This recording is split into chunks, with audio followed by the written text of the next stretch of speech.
All right, so this is so exciting. We have a special guest who I know will bring the force to this episode.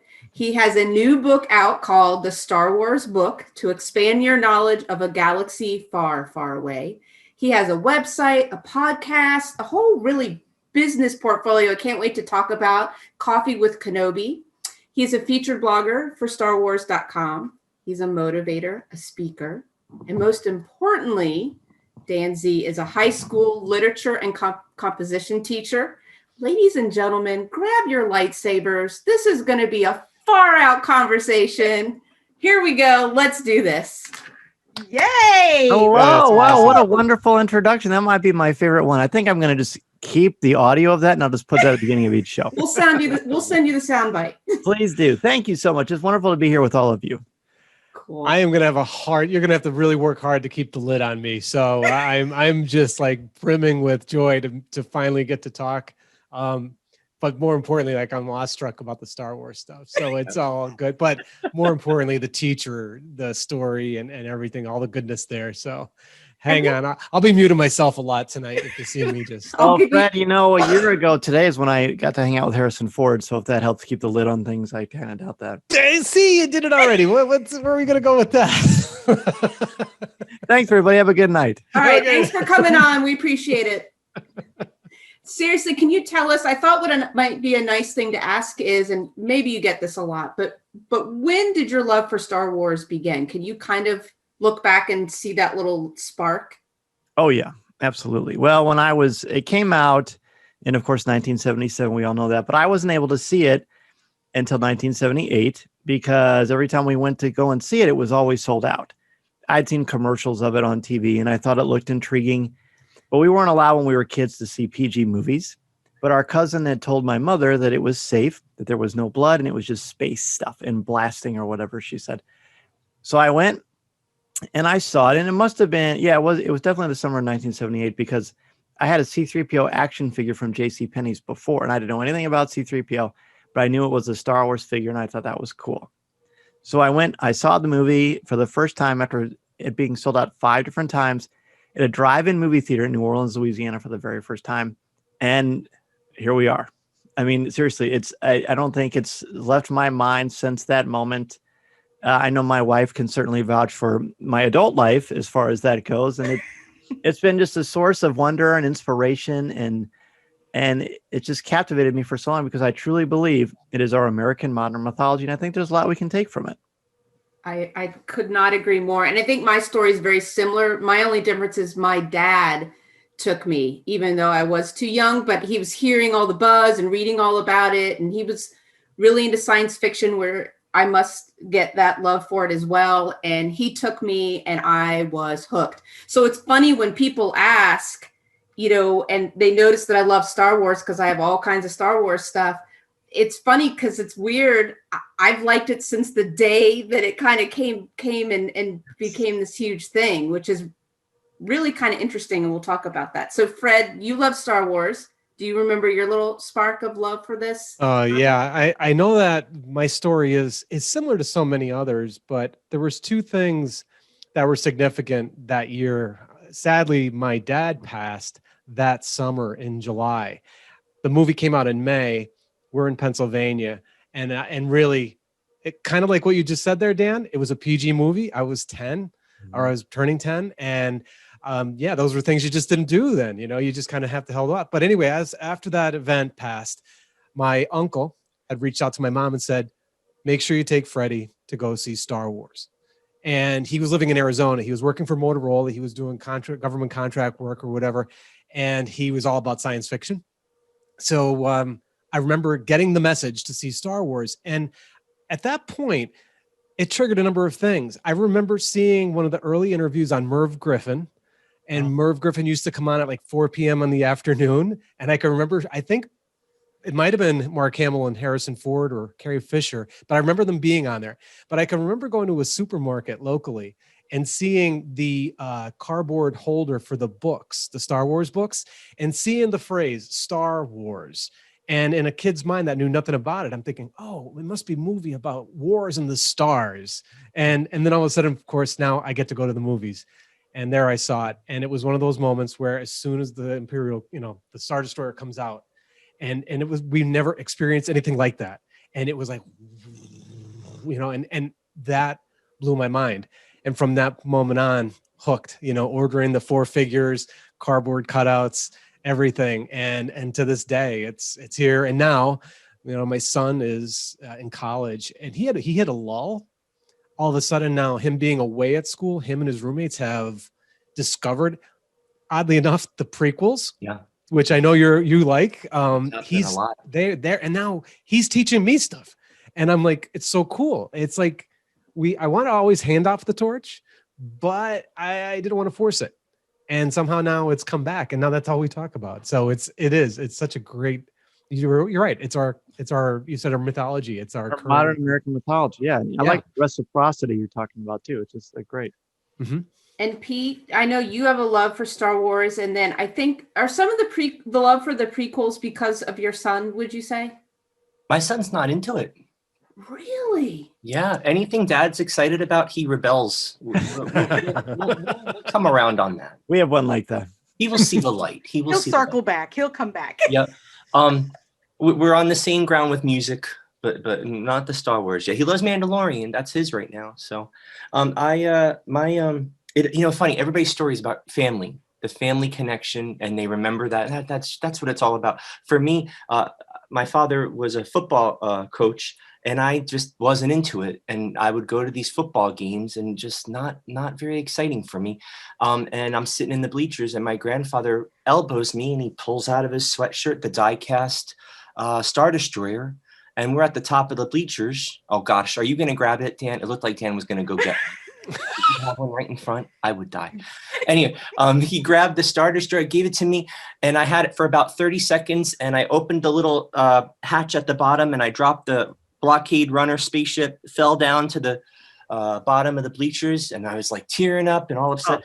My grandfather said, "Don't worry about it." Elbows me again, pulls out of his sweatshirt my first action figure. It was C-3PO, and then another, and he just, every one of these games, he kept giving me those figures and those vehicles, and it was everything to me, to the point where I wanted to be George Lucas. I wanted to go into the movies. And that developed. I grew up on the East Coast, very close to New York City. The same grandfather introduced me to my love of theater and Broadway, and it kind of just melded into there. So it all goes back to that, as the family. What a beautiful story. And I wish I could be Pete Bush when you were a kid. That's a pretty great story. I love that. I have some bad stories too. I'll skip them. Yes, let's skip those. Positivity. So Letitia, I know you're kind of cracking up at us because we're such nerds, and I appreciate and adore you so much because you love us and tolerate us because of it. But I know that you see the passion in us about it. Absolutely. So how much does that just tickle you? I actually feel like a kid in a candy store because it just warms my heart to see 4 adults and millions of people now, I realize, that just have this passion for Star Wars. And I live with one of those folks. Now I am falling in love with Baby Yoda. I mean, I even almost got a Tervis. I think he's adorable. But for me, I think my strongest memory about seeing this movie, and I feel like, we're dating ourselves with 1978, but, you guys know my story growing up, in a rough community and in poverty, and really not seeing very many strong women at the time. And to me, Princess Leia was just the epitome of grace and power and beauty, it was just she was gentle, but you knew she meant business. All of that really left a huge impression on me, as a kid coming up. And so, I like to think that I've adopted, that level of grace and power myself, because I just thought she was amazing. I was in awe of her character, and the hair, of course. I mean, who didn't want those buns? And that's my story, and I'm sticking to it. That's a good story. That's a good story. So Dan, now that we're talking, we kind of let the cat out of the bag with our passion for Star Wars. How do you see this coming into play in your classroom? Do your kids love that you're into Star Wars? Do they get it? Do they just kind of adore you just because they think that it's funny that you nerd out about this kind of stuff? Last week, this is sort of a perfect little microcosm of what it's like. Last week, I was sitting in, we have a homeroom class, and a student said, "Mr. Zehr, your show has an Instagram account?" I said, "Yeah, it does." So he pulled it up. He's looking at it. He goes, "Huh." I said, "Didn't you know I was famous?" And I started laughing. And he was real serious. He goes, "I knew you were famous. I just didn't know that you were hip." And I said, "What do you mean? You see me every day." So it's really fun because I think even like a lot of, especially like administrators and other teachers in the building have no idea what I do, how I do it, or most importantly, why I do it. So there's a lot of misnomers there. For some people, I'm known as a Star Wars teacher. For other kids, they don't know and they don't care. I would say a good 60% of my students haven't seen Star Wars, but I would say way more of them have seen The Mandalorian. So that's kind of an interesting place where we're at.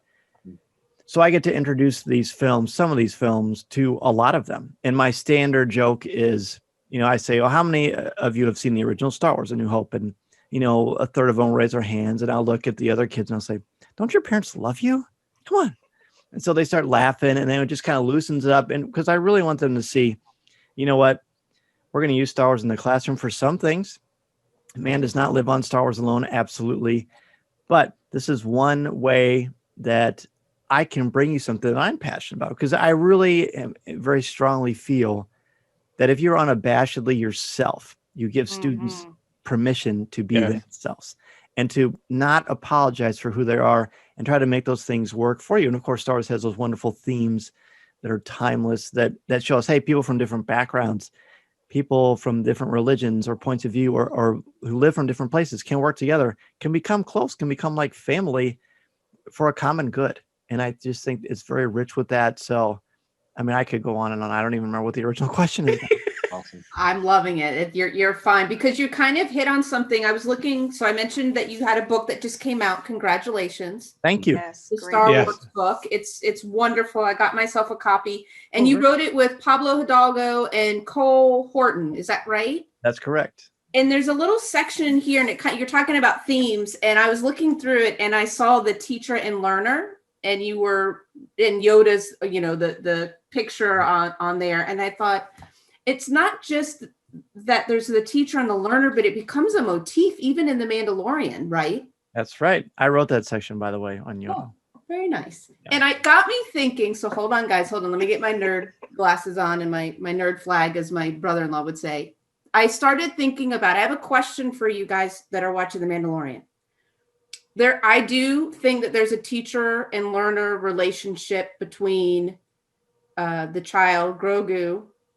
Did I say that right? You I did. have dyslexia, so sometimes, okay, Grogu and Mando. Which one do you think is the teacher and which one is the learner? Oh, I think it depends on the day and the situation.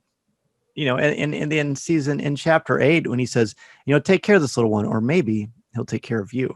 And I think that very much epitomizes how it plays out. Grogu is humanizing the Mandalorian, getting him in touch with who he is and his inner child. And of course, the Mandalorian is teaching Grogu not to eat eggs. We could have a whole episode on that. Did you do a whole show just on that? I'm sure you. Oh yeah, we do. We break down every episode. Yeah, I've been watching those recaps. They're excellent, and it's like everything. You could peel back so many layers.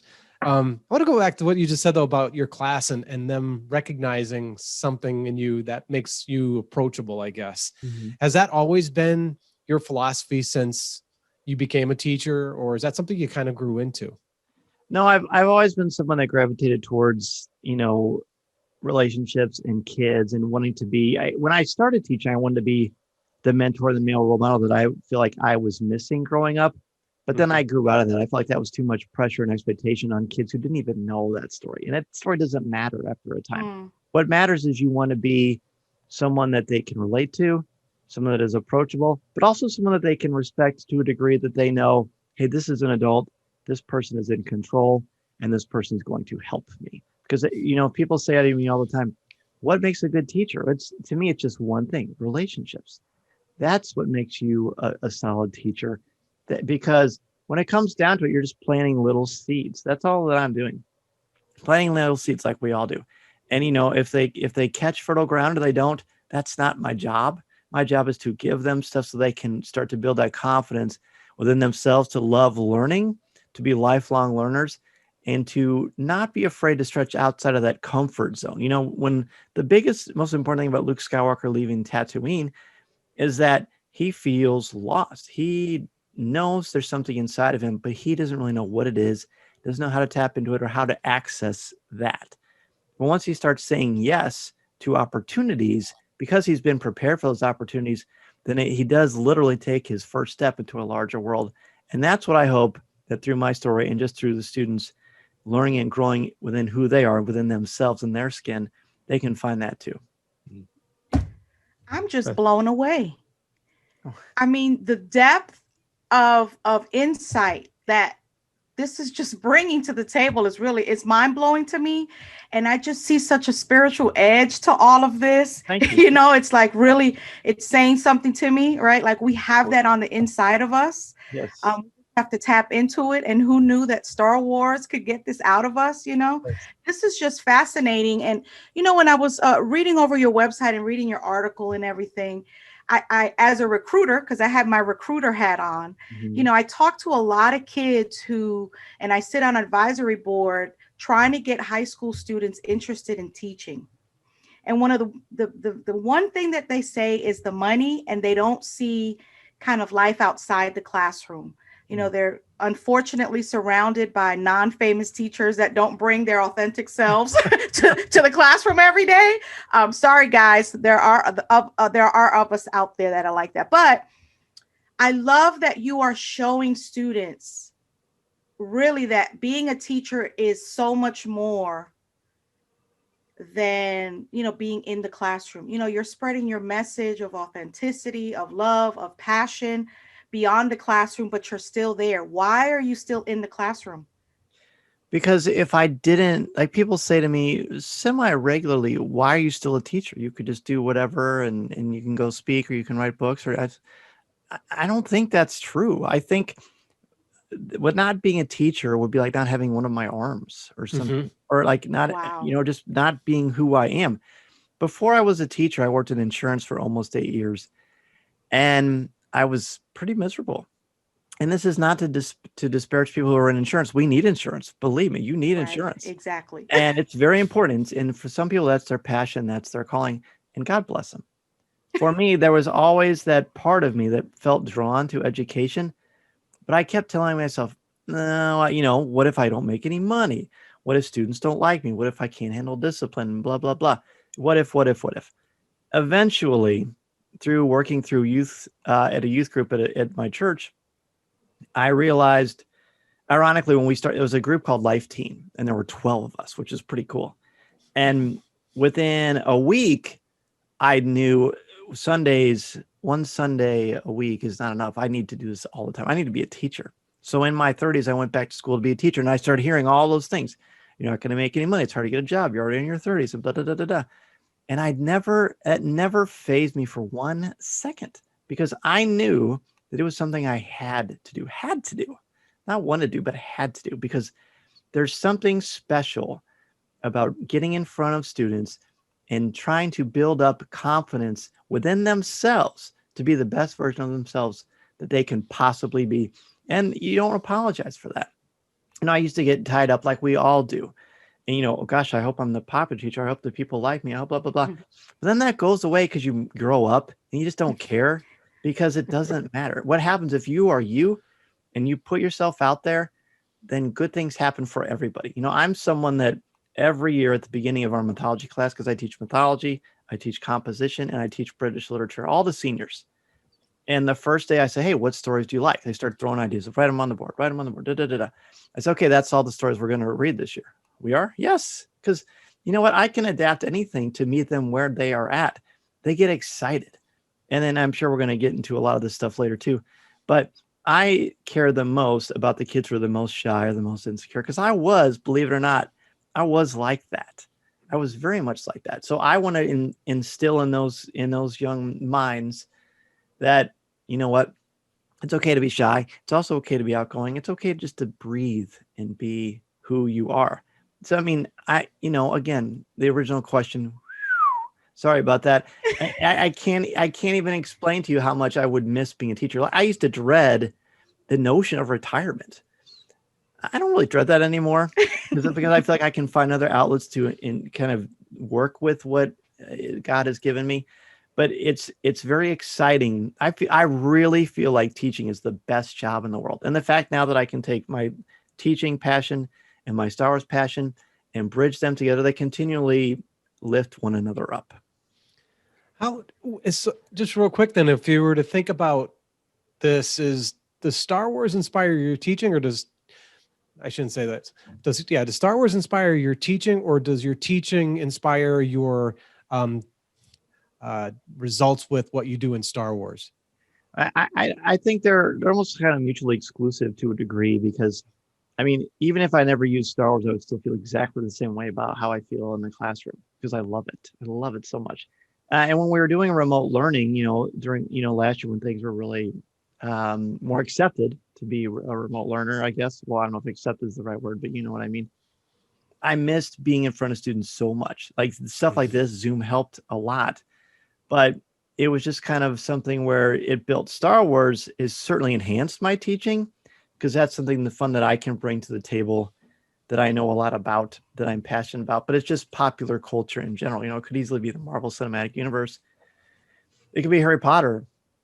It could be Minecraft. It could be numerous things. That just happens to be something that add a little bit of an extra push of adrenaline to things. But it's still something that I have to be very, very cautious and trepidatious with. Not trepidatious, but I have to ease them into it.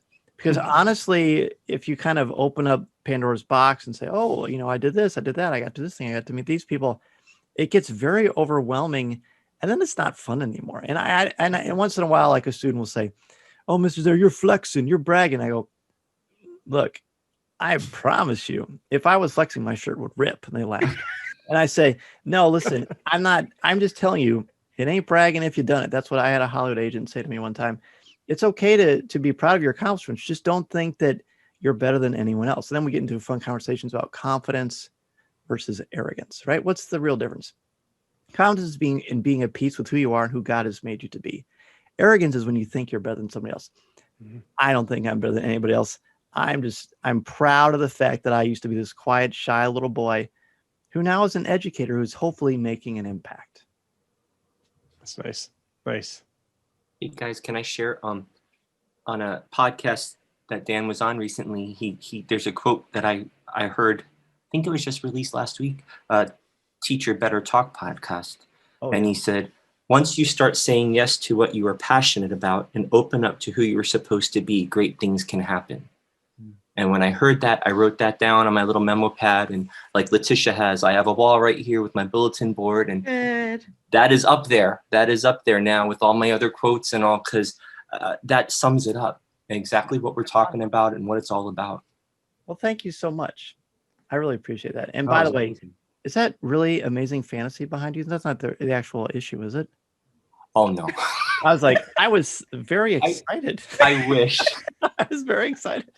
There's a guy named Lou Mangello that thinks it is the real one. Oh, boy. I told him that it's the real one, but no, I'll be honest with you. Yeah, he'd probably be trying to scurry into your house.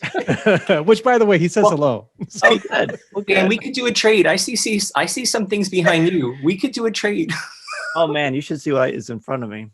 The shopping. And I'm blushing. I can see that, Pete. I love Awesome it. is that? My mood neck is going, Aaron. I can see it. I'm glad that quote spoke to you. That was something I did. I did a keynote a couple years ago for a technology conference, and that was just something that kind of came out of that saying, quit saying, like I said before, I kept finding reasons why I shouldn't be a teacher. And then once I started saying yes, because I became a teacher, I met a lot of great kids. Because I met a teacher, I met my wife. Because I met my wife, I met her nephew, who helped me co-create Coffee with Kenobi. And then because of Coffee with Kenobi, I've been able to travel the world and talk about education and talk about Star Wars. I've met Carrie Fisher. I've met Harrison Ford. I've met George Lucas. I've been to Pinewood Studios. I've done all these things, but it's all because I said yes to who I am. And then things happen. Things happen. And I think when you model that for your students, just like you said, by being genuine, by being authentic, they recognize that, and it hopefully also inspires them. But if anything, it lets them know that they can come to you because you're going to be truthful and honest, because you are to yourself. So why wouldn't you be to them as well? That's right. Yeah. And because that's so genuine, right? You know, there's an importance, I think, to that. That's that communication. And I think that's such an important thing about working with parents, right? Working with parents is such an easy thing to do because you've got a computer. You can email and talk to students, or call the parents, or email the parents, and open up that dialogue to say, hey, I am here to help you with your child.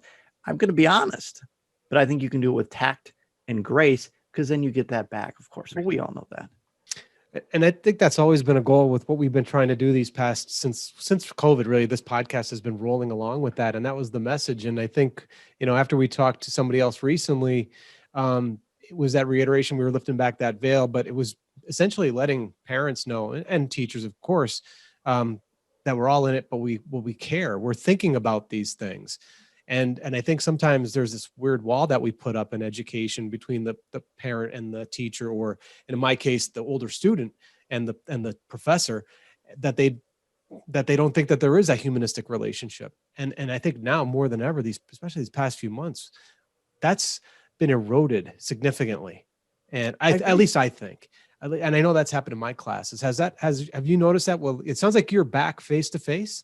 I've been face to face since August, but it's 100% masks. Like, everybody wears masks, top to bottom, every single person. And what we did is we have about 1,500 students at my school, and we split them up to morning students and PM students. So my classes of 30 are like 15 in the morning, 15 in the afternoons. And then I literally went through my classroom and I took painter's tape and I X'd out every other desk so they wouldn't sit there, and make sure we're spread out.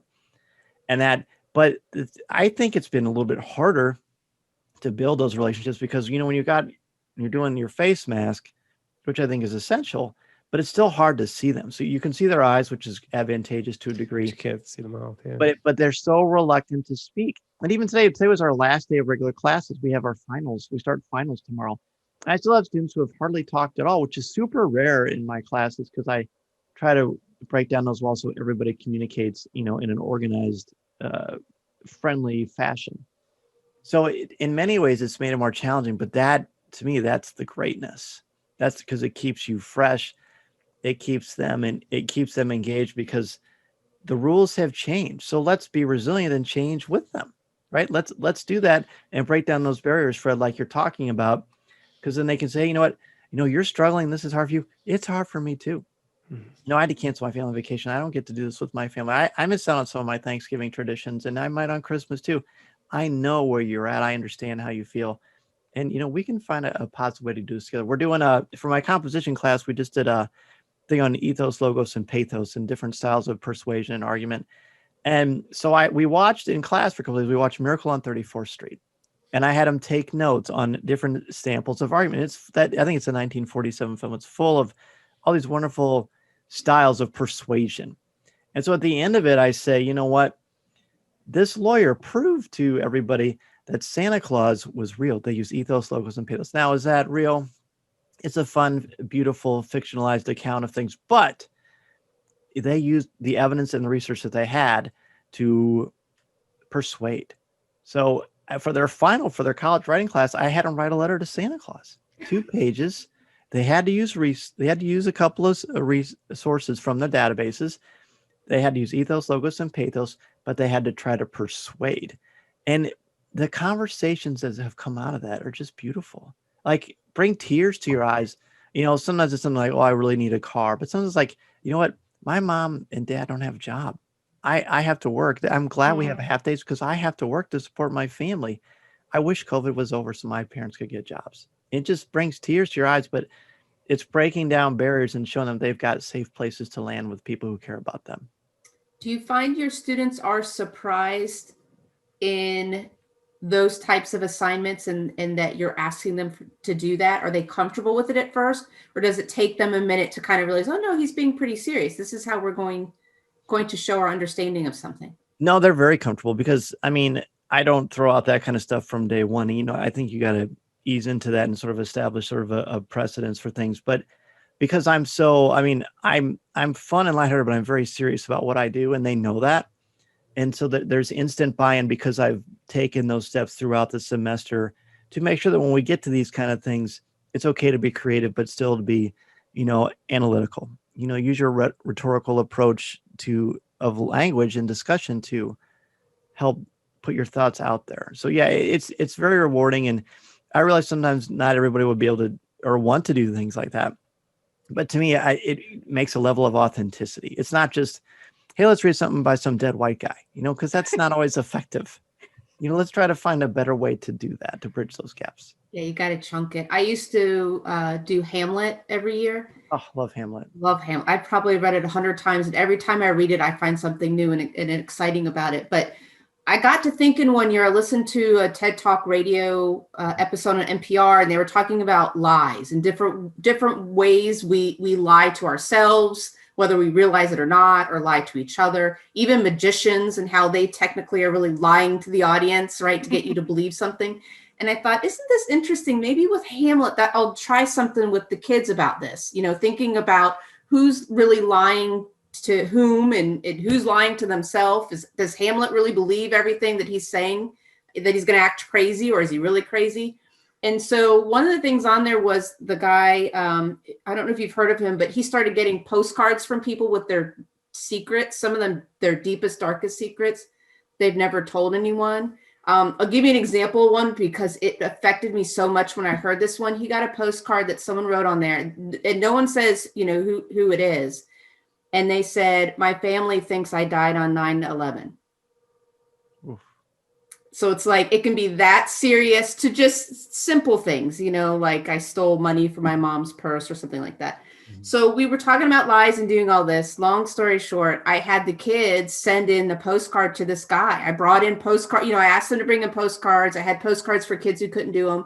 And I was like, I'm not going to look at it. I have this envelope. And when you're done, take your time. You know, I said, if there's a lie or a secret or something you've been holding on to, you want to let go, you can write whatever you want on here. I'm going to seal it up. And the minute the bell rings, I'm taking it to the post office. And I'm going to send it out.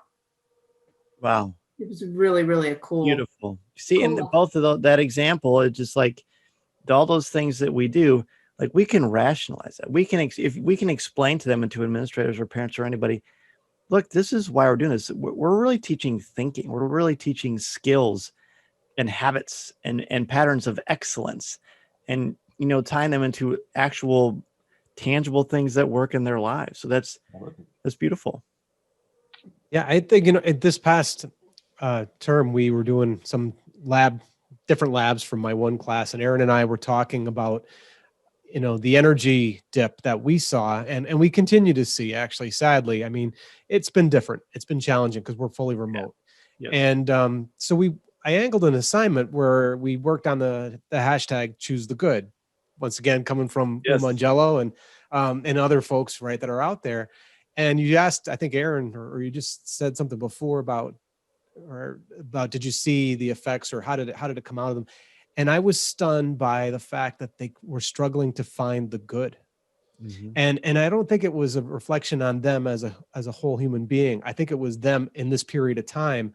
And that was kind of go to your point, that was the intention of this assignment was, yeah, it's a tech class. They had to produce a video. That's the whole goal. They used the tool. But it was also within the context of them trying to find some positive element in the world right now to see their way through this. Because that's what it feels like. They're all stuck in that. And that's what I love about teaching. It allows us to take that, I'm going to say risk, because it is a risk, because you don't know if every kid's going to buy into it. And there were a lot of kids who struggled with the notion. And that made me reflect on a couple other things. But what it did for me, though, going forward and into the end of the term, was it allowed me to tailor my message. Mm-hmm. As I came into the class via Zoom, you know, what could I do to lift you up? What could I kind of argue with? And that's what it sounds like you continually do, you know, every time you go back into the classroom with what your efforts and everything you're doing, actually. So that's nice. Well, thank you. I mean, well, thank you for what you're doing. I mean, we all care. We all care. Otherwise, we wouldn't be doing it. I mean, it's an important aspect of who we are, because you care about the students, you care about their well-being. Would I love a student to be able to recite to be or not to be, or to be able to explain to me why the ending of Huckleberry Finn is actually better than people think, or blah blah blah? Sure. But what I really care about is that they believe in themselves to a degree that they don't make excuses. I feel like I see a decent amount, not of students, but of adults who have been so frustrated and overwhelmed by 2020 that it's just easy just to give up or throw that flag or just say, you know what, I'm done. But you know what? But you're not done. You've got a lot more to do. You've got a lot more to provide. What better way to model for your students that no matter what the world brings to you, you can overcome. You can overcome it. You can be better than what is happening to you. And I think that's essential to your mental health, to your physical health, and to the excellence that you can undoubtedly unleash on the world. But you can't make those excuses. I mean, in fact, we had someone recently who said that, some teachers just have this toxic positivity. I said, what does that mean exactly? And they said, well, you just try to find the good in everything, but sometimes things are bad. Well, sure, they are. But that doesn't mean it has to be the title of your autobiography. It's just a small chapter, or put it in the index, but don't let it define who you are. Take that and build that resilience to be better. When you have a student who's struggling in a class, I had a student a couple of weeks ago who was struggling because she has a rough home life. She has a really hard time with her sister, and she has a lot of bad stuff that is happening to her. And I said, I am so sorry that it's happened to you. That is not fair. But you know what isn't fair that you can do something about? The way you're handling yourself in class. You're not trying. You're saying because things are bad, I'm going to make everything bad. Well, guess what? You're just making things worse instead of better. Why not control something that you can and be awesome in here like I know that you are? And then things will look a little bit better everywhere else. And she did. Fortunately, I've got an excellent team of teachers who are giving her similar messages, right? We can control what happens. In fact, that's all we can control, is our attitudes. Our attitudes define us. They make us better students. They make us better learners. They make us better people. So let's focus on that. Mm-hmm. I'm on a soapbox. I apologize. It's good stuff. Take a break from the soapbox. But I am so curious. It's very apparent that you put everything on the court, right? I want to know, I'm curious to take a peek into your own self-care. Sure. How does Dan fill himself up, keep going, so that you are delivering excellence every day?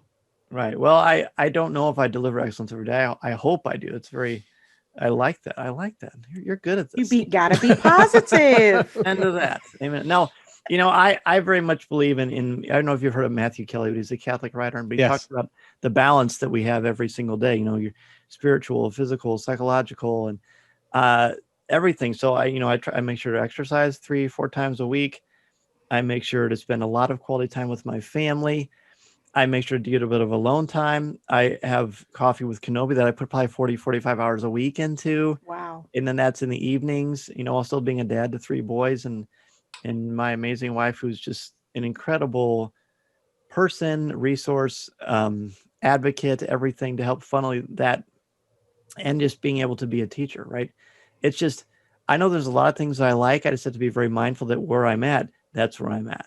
Right? Mm-hmm. That's where I have to be focused. That's where I must be centered and be there for them, and then also for myself too. So I also someone to a degree that likes doing so much stuff, so much that like on Christmas Day, my wife will say, Dan, will you just sit down on the couch with me for an hour? Sure. Yeah. It's just that constant thing. But for me, as long as I'm balancing out what I'm doing every single day, then I find happiness and joy. But if you skip one of those little steps, mm-hmm. then it becomes really, really hard to be your best you, I think. You said something about Matthew Kelly. I had the opportunity to meet Matthew Kelly a number of years ago. Wow. It was a very odd occurrence. Not odd. He came to our church to speak, and we had an event gathering, and he was in the sacristy off from the main altar there, the side room. Sure. And I was one of the organizers, so I'm running around trying to make sure everything's in place. So I'm running around. I'm coming up back through the sacristy, and then I came into the sacristy. I didn't know he was going to be there. I walked right in, and there he was, just sitting. quietly with his eyes closed, and he had a rosary in his hand. And I immediately was like, "Oh, I'm so sorry to interrupt you." He goes, "No, sit." And he's like going on in 5 minutes, and he sat down and had a conversation with me. You talk about, being intentional and being in the moment. He exercised that to the nth degree at that moment in time. And I was so happy that he did that. And it was really, really impressive. And something else too, a book that he wrote. Have you ever read The Dream Manager? I have. So The Dream Manager is that story, right? Where this corporation has come to this realization that the people who are working there really aren't working for the company. They're working for their own dreams, and the company helps enable it, right? But that's kind of like what we do in the classroom. And I think sometimes that gets forgotten. As we pull these children through at K through 12 and then up in the upper divisions, of college, we have to realize that they're there not so much for your experience, but for their own experience and to be launched. Right. And I've encountered that sometimes not always being done. And I'm not always perfect at it either, like you just said yourself. But it's interesting to see like you've woven those philosophies into your classrooms also. So it sounds like you've kind of covered the spectrum and influences too. So that's pretty cool. Well, thank you. What you mentioned, Pete, you mentioned that Teach Better podcast.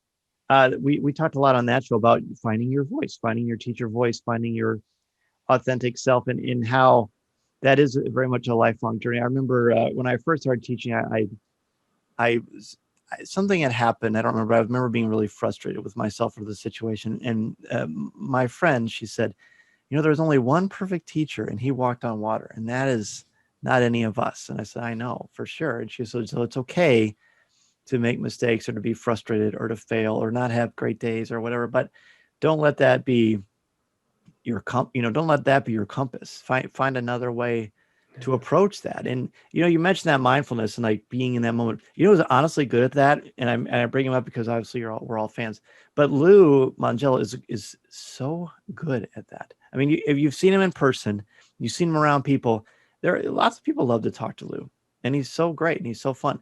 But when he's talking to you, you really feel like he's looking into your soul and talking to you and not thinking about what's next. And Lord knows he's got a huge line of stuff where Becky Mankin is chasing him around trying to do something. but he still is able to focus on where he is and who he's with. And I've always admired that. I think that's very much his strength. I think that's one of the reasons why he's so successful. I was sitting here thinking about, I think you're right. I think what a lot of us have in common is, I hate to use the word perfection, but it kind of is. I mean, we are trying to be all for our students, but we at the same time would admit that's not possible. So I think it's the beauty in the drive or the wish to try to be the best yourself that you can be for your kids. I mean, I used to say this all the time when I was helping hire for our department, and that was, it's important for them to know the content, but if I can see that drive, that spark to just want to be the best self in the classroom, that's all you really need. That's what your kids need. Right? That's right. And everything else is never going to happen. It's not worth it. I've long since tried to stop being anything other than just being Dan. It's okay to be Dan Zehr, be Mr. Zehr. I'm going to be that because that's who I'm going to be. You be you be yourself, you be the teacher that you are. One of my favorite teachers, his name was Kelly Keogh, and he told me, Daniel, when you first start teaching, you're going to think of things that I do or other teachers do that you like. And that's great. Use that to inspire you, but don't try to copy anybody. Just be yourself, because your students are going to know who you're trying to be. And that's going to make a big difference in your life. And boy, was he ever right. Yeah. And they really can sniff out the fakers. Yeah. Oh, yeah. Oh, yeah. And so can we, right? And you walk by and you hear it and you just, oh, come on. Yeah, I come from a performing background, and I'm a music teacher. And the kids, that's the most brutal audience and the most honest audience you could ever ask for. Every single day we're performing. People, why'd you give up performing? I didn't give up performing. If anything, I'm performing more now. Oh, yes. I just feel it's just more enriching to me. This is where I want to perform. The classroom is my place. But they'll let you know when you're on and when you're off. And, they know they can read the authenticity. They can read it. They know. Let's go on this journey together. I think we talk a lot on this show about taking risks, reasonable risks, and being okay when a lesson goes off the rails, and let's try this, and to hell with the lesson plans. Let's try this. This is where I feel the vibe is for the class right now. And I think we talk about that a lot, right, guys? On a lot of episodes, a lot of our guests have said that, and Dan said it too. So if they buy into you and they're with you on this ride, they'll go along with it as well. And when it doesn't work, it will be okay. Amen. I think that goes back to what you were kind of saying. Don't take yourself so seriously, Right. And also be willing to be vulnerable with them. Yes. Yeah. You take, I say, I don't take myself seriously. I take my craft seriously, and I take all of you seriously and what I really think we're going to do. And then you just let the chips fall. I think that's one of the biggest challenges for teachers, both beginning teachers as well as veteran teachers, is that sense, that need, that drive, that every lesson's got to be that 10 out of 10, or that thing that you do is going to reach these kids. But eventually, my hope is that people reach a place where they think, you know what, I'm not going to worry about that. Whether that reaches one kid or every single kid ever, that is not my choice. And it's really none of my business, quite honestly. I can just try to do my best, be my best, put out there what I've thought about and carefully reflected on what work and what will not work.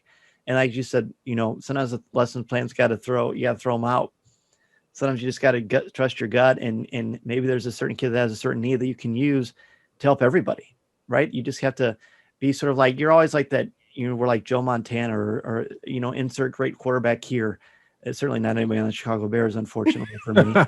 And you just kind of have to be ready to change at the drop of a hat. And I've always enjoyed that aspect of teaching, because it's probably the riskiest profession. Like you just said, Pete, we're constantly performing to sometimes a very, very tough audience. Who's got all kinds of stuff going out of their classroom. You're just, at least for me, I'm just with them for 1 hour a day, or now 46 minutes a day. So, you got to try to make it count. But if it doesn't, you've got another chance tomorrow. So do that. And that reflection is key too, right? Yes. So one of the things I loved about higher education coming out of the software development world was the fact that my project ends. Like, so in the college world, it's 15 weeks. 15 weeks ends, I package it up, I put it on the shelf. But just like this past week with coming out of finals, I woke up the other morning and I was just reflecting on coulda, woulda, shoulda. I wanted to get to this, I didn't get to that, but I make those mental notes, and I know that going forward, I'm going to be dusting that off, and I'll be revisiting that to try to get ready again. How am I going to improve it? That's the process that I love. I love the iterative design approach to it. You learn from your mistakes and you improve, and then you try to do things, and then something changes. It's like the dynamic in the classroom and so on. It's a fun place to be. So I guess so we talk a lot about the importance of male teachers and the roles that they play. In what ways have you seen your students benefit from your role in the classroom then? Well, I really think it comes down to the continual importance, at least to me, to show them you don't have to be a victim of your circumstances. You can be better. You can do more. You can be more.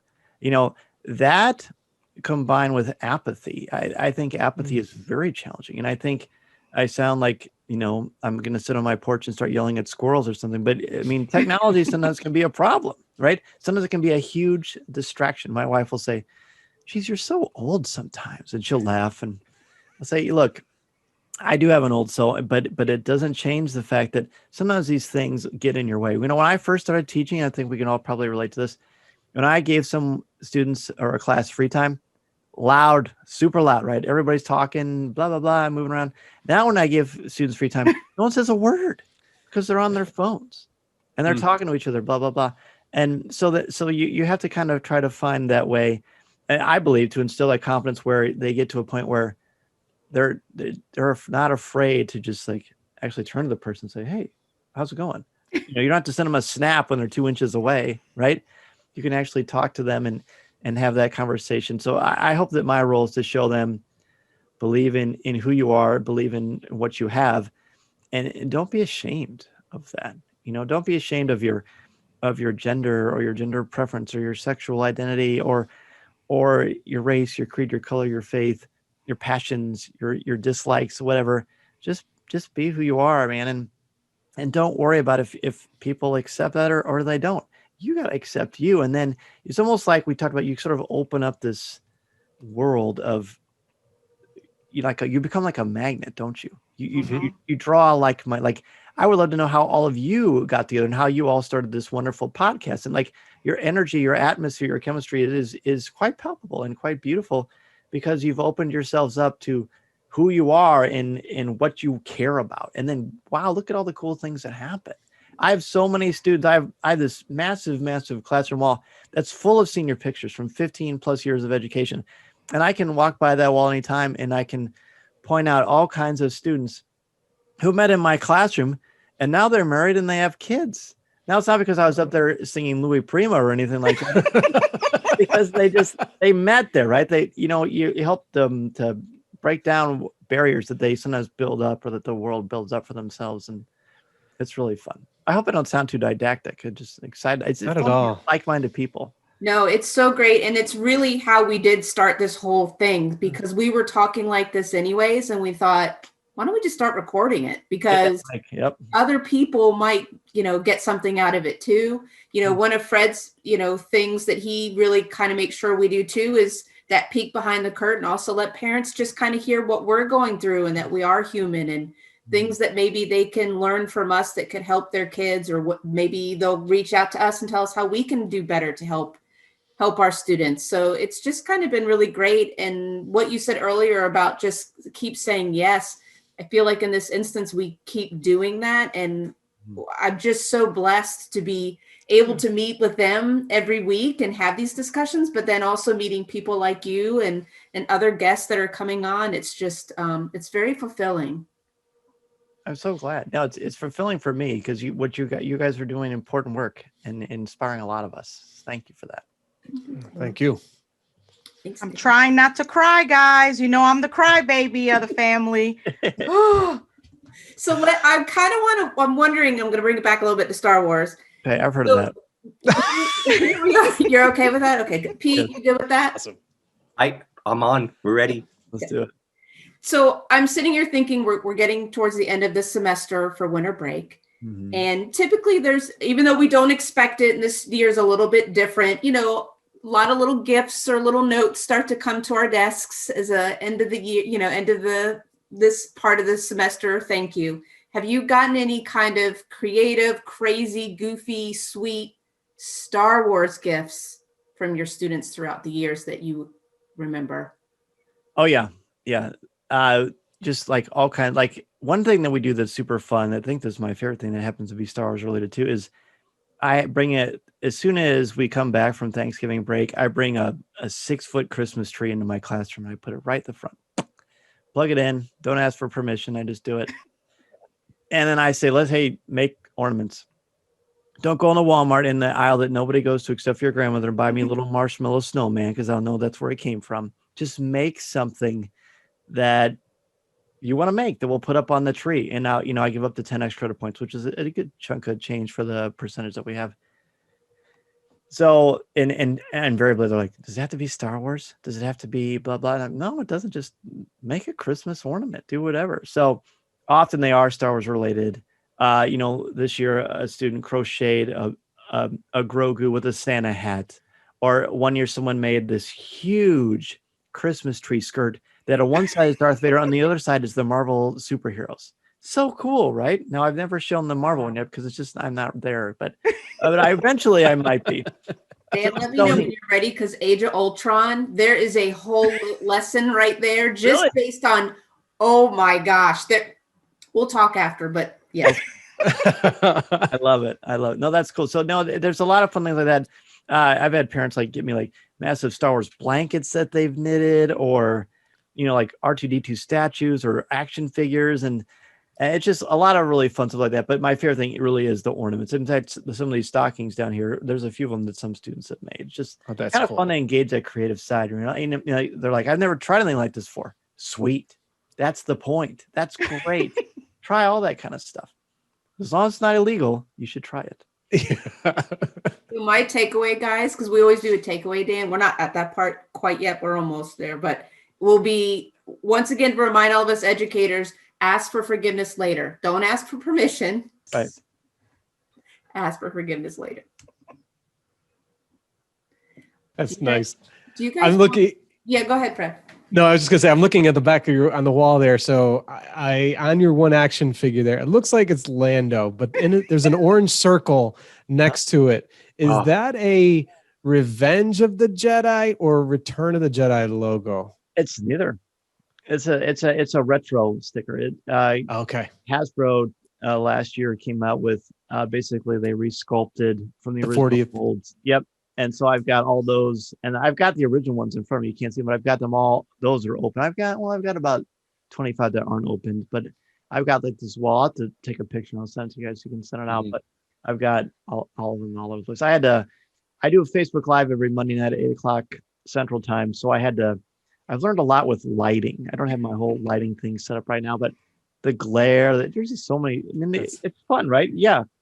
We're always reinventing ourselves and trying to find new ways to do things and to reach people. So it's really fun. Like I'd say when I first started teaching, I took scuba lessons because I didn't know how to do that. And I think it's super important to always put yourself as a teacher in a place where you're the new guy and you don't know what you're doing. And it's a little bit intimidating because then you can know how they feel sitting there looking up at you while you're talking about something you've talked about for 25 years. So it's a really fun challenge. So that's another reason why I started doing Facebook Live or I started doing streaming, because I get bored so easily. So I always like to try to reinvent myself and find new things to do. And again, you hope that's contagious. Yes, that's a huge thing in my field. So I teach the tech, and I'm in one regards compelled to stay up to date. Yes. But starting today through my break, I'm learning. I'm teaching, and I'm actually rebooting course material that'll be delivered in a few weeks, and I'm in it, and I know that if I can't do it, then they may struggle with it, but I still may give them to do it anyway. And then we learn it together. It's fun. It's a fun way to show them that as a teacher, learning is lifelong. Amen. It's good stuff. I don't know if you can tell, but I've got some of the classic Burger King Star Wars glasses. When I saw those, I had those as a kid, but we actually used them, and it got me thinking, I need to ask my mom whatever happened to those. Oh, they're great. Oh, look at the I have to find. Oh, yeah, they're in my box. That I had not thought about those, and when I saw those, I was like, oh my! I was instantly a little kid again, just in my mom's kitchen, have a glass of water out of that. Oh yeah. Star Wars cup. Awesome. I wish they did more of those now. I mean, I know they still do sometimes, but it's not anything Burger like King ones classic. Like they used to do. That's so Do good. you guys have specific Star Wars related activities that you have that you could share that you do with your class? This obviously Dan has, but Aaron, did you ever do any Star Wars related lesson? Shakespeare or? So I teach Rosencrantz and Guildenstern are dead with an AP Lit class, and Spoiler. that's what I just always say to them. They never got that for some reason. Really? It never. Well, some of them it did. Some of them it never registered, and at the end they're like, "Oh my God, they died!" I said, "What's the name of the play?" And they're like, "Oh my gosh, did I They're know?" not near my conscience, Hamlet. Yes, exactly. But there are some Star Wars comics that I used to bring in that are of that series with Rosencrantz and Guildenstern. Oh, you're talking about Tag and Yeah. Yep. Mm-hmm. So I would just kind of bring things in as I was teaching. Some of the Star Wars Shakespeare books, those kinds of Ian things. Desher. Yeah, I helped him work on the prequels. No way. Yeah. Ian and I became good friends. Cool. He was, in fact, the first person to ever agree to come on the show. And I helped to convince him, hey, you need to do the prequels. They're like Shakespeare. They are. They really are, especially Very much so. I mean, you could teach all about, elements of tragedy just through Star Wars. And that's how I got the Target commercial. I was in a Target Rogue One. For Rogue One, right? Yeah, Right. and it was because one of the things is because I talked about how I use Anakin Skywalker to teach Hamlet. And it was cool because there are so many similarities that that a tragic figure who's very respected in his community but has this terrible fall from grace because of this one tragic flaw. They can't get out of their own way. And then they realize their great mistakes, but after it's too late, which makes you empathize even more, and it just breaks your heart even more to teach that lesson. And not to go down this rabbit hole, but I think the thing that's hit me the most in the past 6 months is in watching Clone Wars, the animated series, and then of course the the Mandalorian series and all this, everything, the whole ecosystem of Star Wars. But the breakdown of the friendship between Obi-Wan and Anakin, that is, for whatever reason, at 52 years old, that is breaking my heart. Yeah. And I look at that now and I'm like, what happened? Like, I mean, well, we know what happened, but I want to know more. Like, I want to avoid that with my relationships. Like, I mean, that's something. It's like I look at that. I love the character of Obi-Wan, and I'm looking forward to that series. But I love. You know, I think that students can relate to that friendship. You know, all of a sudden, someone, you don't know what happened to them. They're just a different person, or all of a sudden they're not in your life anymore. You know, that whole moment always gets me so crazy because it's so ironic. If Anakin just opened up to the people that were closest to him and shared his fears and what he was afraid of and didn't listen to Palpatine, you know, none of that would have happened. That's the thing but that's tragedy, right? That's what happens, is that hubris. And that part of that problem too is that the fact that his support system he should have been able to talk to, he couldn't, because they were constantly putting him in his place. So they thought, or undermining who he was, or undervaluing what he could bring to the table. And I think that contributed to it as well. And that CG recreated duel between Darth Vader and Obi-Wan, I mean, it was significant and impactful and memorable in the first movie. But when they redid that, some people like it, some people don't like it. But what I took away from the one where they're just going at it. It's the best. Yeah. But you know what I take away from it? It's the violence of it. Not so much the violence in the, you know, like the veracity. It's like Darth Vader is just not beating Obi-Wan. He's like beating on himself. Like I hate it what I became, and I don't want you here. And I look at that. That's the struggle. That's a lot of people go through that, right? They hate themselves for what they've become, and they destroy everything around them. There's a lot of Kylo Rens in the world. Yeah. Not with the hunky hair of Adam Driver, or the 6-pack abs. Well, yes. So Dan, in my classroom, elementary school music classroom, we have this thing, we call ourselves the coolest music room in the galaxy. That's our whole shtick. Love it. And there's a bulletin board right outside my door where we put up funny Star Wars / music related memes, and we just post them there. And half the time the kids walk by, they don't get them. So I'm wondering, I'm going to share these with you, and maybe somebody at Lucasfilm would hear and say, yes, Pete Bush does have the coolest elementary music room in the galaxy. There might be a plaque or something. I don't know. So first thing is we have the Mandalorian poster, but we put the Music Man's hat on top of his head, on top of his helmet, and his laser. We turned that into like bagpipes. And there's a drum hanging off the side and a trumpet out his bag, and Grogu's got a little triangle, and it's called the Bandalorian. Outstanding. Look, I made the Letitia jump. Did you see that? Yeah. So next one. That's why I love you, man. I have one picture, Han Solo. Mm-hmm. Right next to it, I have another picture with two Han duet. Oh, beautiful. Stick with me. Now there's a third one, Han trio. Nothing. Brilliant. I see. Plus, dad jokes are transcendent. That's me. Hey, same here, man. I love it. That's one thing we do. We have boom whackers, which are these plastic tubes cut to different sizes, and they each have different pitches and all. And we'll do Imperial March. We'll do all sorts of Star Wars music, but we turn the lights off and we put glow sticks in them, so they become our lightsabers. And the kids love it. It's a highlight in their day. You know, are they learning? I don't know, but I'm connecting with them and they're smiling.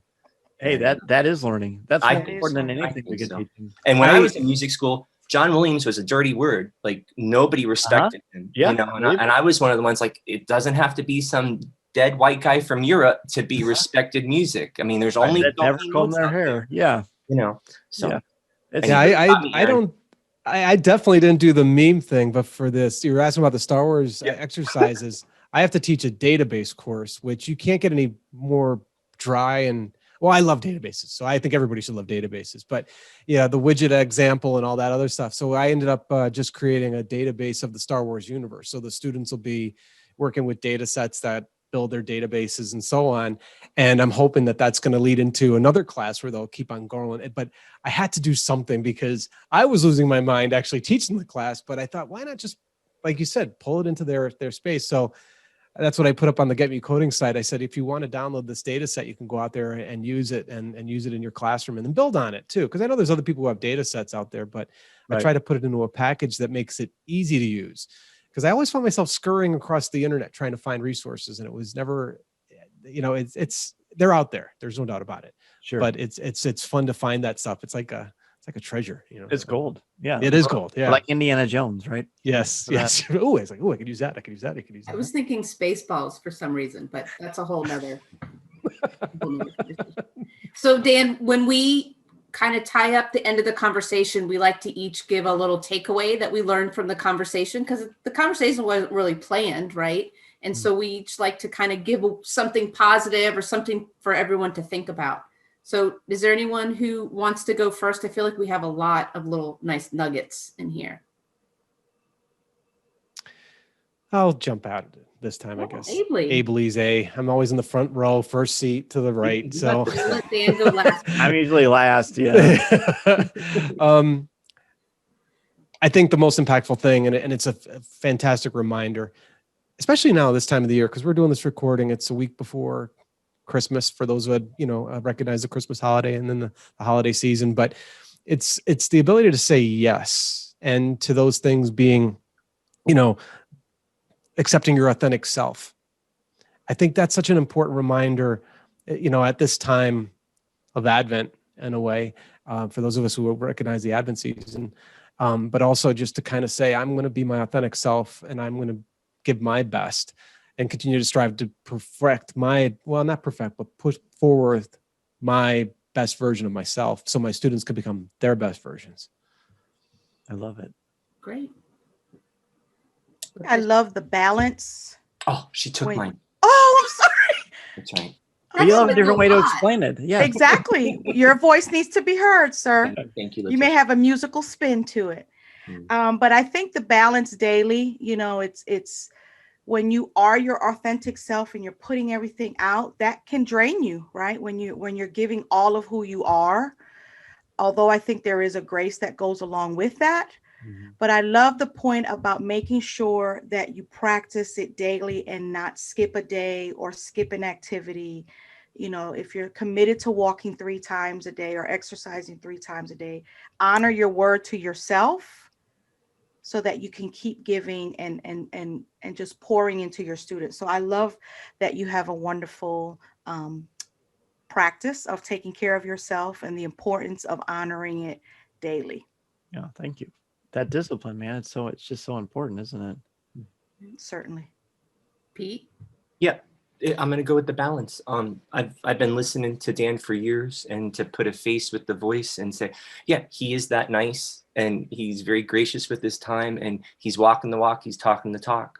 The whole, that you could have all these side entrepreneurial things going on and still be doing an amazing job as a teacher and as a father and a husband, and to be able to juggle all that. I prefer balance all that. It's remarkable. And all the 4 of us, we all have our own side hustles. We're all doing all that juggle and all. So to see somebody else doing above and beyond, it's quite inspiring, and definitely helps put things in perspective. Oh, well, thank you so much. That means a lot. I think for me, it's that put yourself sometimes in your students' shoes, like you mentioned, taking scuba lessons or any kind of, put yourself in any situation where you're the learner, maybe feeling vulnerable. I really just kind of like being reminded of that. I think empathy, that's been kind of a big word this year for me, and just trying to be empathetic. So I like that. I'm going to use that one, I think. Amen. Good. So Dan, you get the last word here. Any takeaways or any last thoughts you'd like to leave us with? Well, I mean, I would like to be a part of this little activity, because I think what I've taken from all of you is just as a hunger for learning about who you are and learning how to improve your craft. You're all at the top of your games, and you all bring so much to your communities and to your students, but you're always hungry for more and learning from other people. And I think that makes you very exciting and empowering to me, because I don't think there's enough of that in education.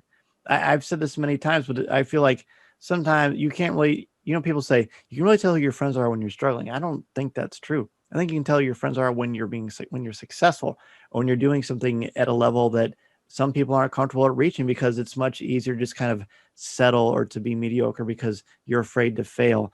And none of you are afraid to fail. And that's why you're so incredibly inspiring to me and everybody you interact with who you are and what you do. So thank you all for that. Seriously.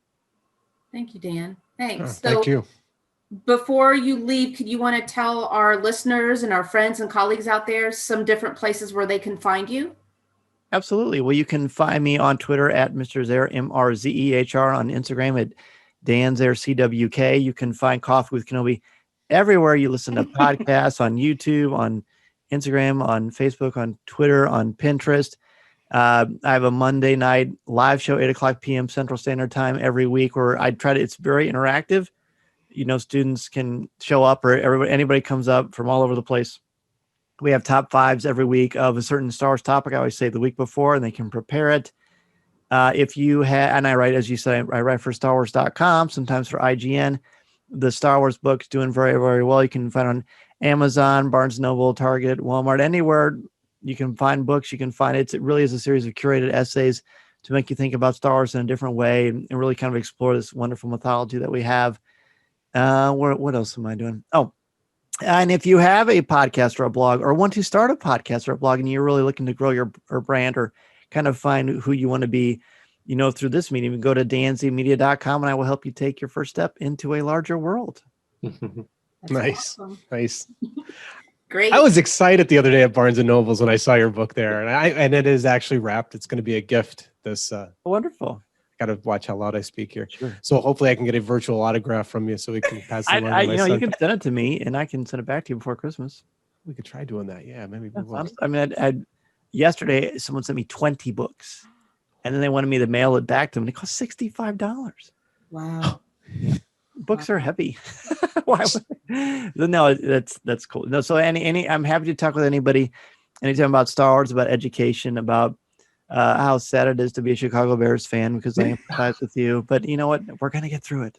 Hey, some of us, I think, or at least I am, a Falcons fan, and that is just never fun, because the last 5 minutes, it's always a blown game. So yeah. Well, at least you get those other 55. Those are it's exciting up until the last few minutes. Yeah. Well, hey, thank you all so much for having me on. Thank you. So You were great. You as educators, and happy to come on anytime. Thanks for everything. Thank you. Have a good evening. Thanks for your time. Happy holidays. Yeah. Merry Christmas, everybody. Merry Christmas. Bye-bye. Thank you. Bye-bye.